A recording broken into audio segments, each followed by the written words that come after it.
বর্তমানে আধুনিক প্রযুক্তির কল্যাণে বিশাল আকৃতির জাহাজগুলো চরম প্রতিকূল আবহাওয়াতেও সমুদ্রের বুকে স্থির হয়ে টিকে থাকতে পারে। শুধু তাই না, ইঞ্জিনিয়ারদের ডিজাইন করা আধুনিক কিছু জাহাজ ঢেউয়ের কারণে উল্টে গেলেও আবার নিজে নিজেই সোজা হয়ে আগের অবস্থানে ফিরে আসতে পারে। এসব ডিজাইনগুলো এমন ভাবে কাজ করে যেন নিজের চোখতেই বিশ্বাস করা যায় না। আপনি দেখতে পাবেন একটা জাহাজ প্রায় পুরো উল্টে গেছে, ঠিক থাকার আর কোনো সম্ভাবনাই নেই, কিন্তু পরের মুহূর্তেই দেখবেন জাহাজটা আবারও হঠাৎ একদম সোজা হয়ে গেছে, ঠিক ম্যাজিকের মতো। কিভাবে, কোন পদ্ধতিতে জাহাজ এভাবে ডুবে যাওয়া থেকে রক্ষা পায়, আজকে আমরা সেগুলোই জানবো। তো চলুন শুরু করা যাক। আমরা প্রায় দেখি বিশাল আকারের জাহাজ, যেমন হাজার হাজার টন ওজনের কন্টেইনার জাহাজগুলো বড় বড় ঢেউয়ের আঘাতে সমুদ্রে স্থিরভাবেই টিকে থাকে। যখন একটা জাহাজ সমুদ্রে যাত্রা শুরু করে তখন এটা সমুদ্রের ঢেউ আর প্রবল বাতাসের বেগের সম্মুখীন হয়। আর এই বিপদগুলো থেকে নিজেকে বাঁচাতে প্রতিটা জাহাজেই টিকে থাকার জন্য বিশেষ কিছু সিস্টেম থাকে, যা সমুদ্রের বুকে ভাসমান অবস্থায় জাহাজের ভারসাম্য বজায় রাখতে সাহায্য করে, যে কারণে ঢেউ কিংবা প্রবল বাতাসের আঘাতে হেলে দুলে গেলেও জাহাজ আবারও সোজা হয়ে দাঁড়াতে পারে।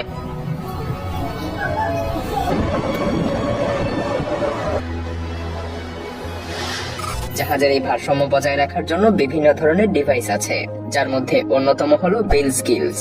বেল স্কিলস মূলত একটা পাখা কিংবা ডানা আকৃতির ডিভাইস, যা জাহাজের ফাঁকা স্থানগুলোতে লাগানো থাকে। অবাক করা ব্যাপার হলো বেল স্কিলস জাহাজের দৈর্ঘ্যের প্রায় 2 থেকে 3 গুণ পর্যন্ত প্রসারিত হয়ে জাহাজের গতি বাড়িয়ে দেয়, সেই সাথে জাহাজকে স্থিরভাবে টিকে থাকার ক্ষমতাও বাড়িয়ে দেয়।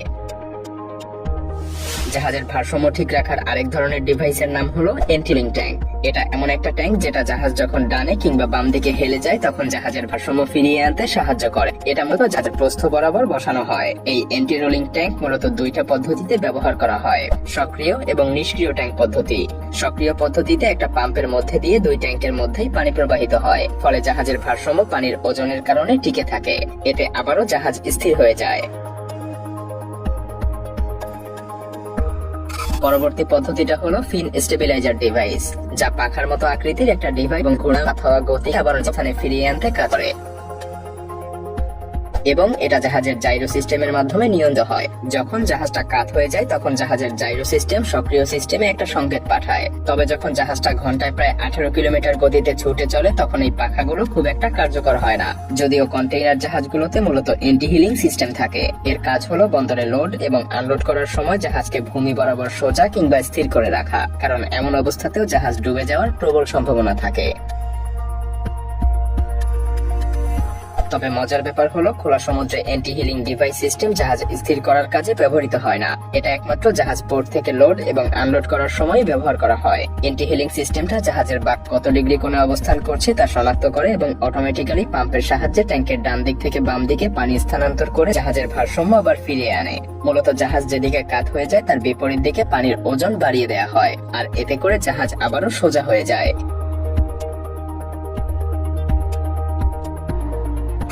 এছাড়াও উদ্ধারকারী জাহাজগুলো সামুদ্রিক দুর্ঘটনার কবলে শিকার হওয়াদের সহায়তা করার পাশাপাশি অনুসন্ধান এবং উদ্ধার অভিযানের কাজেও ব্যবহার করা হয়। তবে এই উদ্ধার প্রচেষ্টার সময় চরম আবহাওয়া এবং সমুদ্রের উঁচু ঢেউ তাদের এই কার্যক্রমকে বাধাগ্রস্ত করতে পারে এবং সেই জাহাজ ডুবেও যেতে পারে।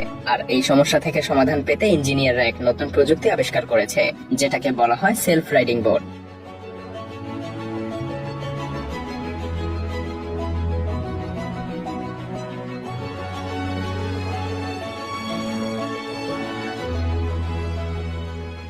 এই বোটগুলোকে পুরো 180 ডিগ্রি অ্যাঙ্গেলে ঘুরিয়ে দেওয়া হলেও সেটা একা একাই আবারও স্বাভাবিক অবস্থায় ফিরে আসে। এই সেলফ রাইডিং বোটগুলো যেমন অনেক দ্রুত চলতে পারে, তেমনি যে কোনো বাজে আবহাওয়াতেও কোনো প্রকার সমস্যা ছাড়াই নাবিকদেরকে তীরে পৌঁছে দিতে পারে।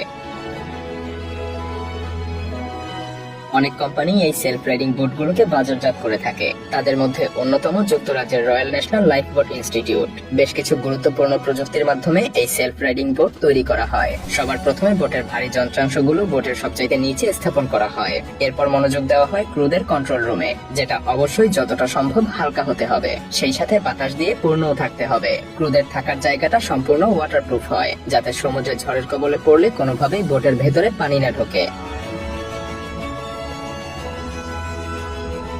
সেলফ রাইডিং এই বোটগুলোতে একটা পেন্ডুলামও থাকে। এই পেন্ডুলাম বোটের ভেতরে পানি ঢোকা থেকে বোটকে রক্ষা করে। সমুদ্রে কোনো খারাপ আবহাওয়ায় পড়ে যদি বোট সম্পূর্ণ উল্টে যায়, এই পেন্ডুলাম সিস্টেমের কারণেই বোটের সব খোলা জায়গা অটোমেটিক্যালি বন্ধ হয়ে যায়, যার কারণে বোটের ভেতরে আর কোনো রকম পানি ঢুকতে পারে না।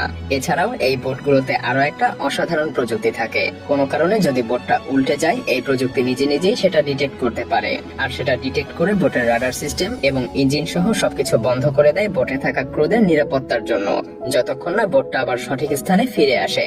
বোটটা আবার সঠিক স্থানে ফিরে আসলে অটোমেটিক্যালি সব সিস্টেম আবার চালু হয়ে যায়, আর এরপরেই নাবিকেরা তীরে পৌঁছাতে পারে।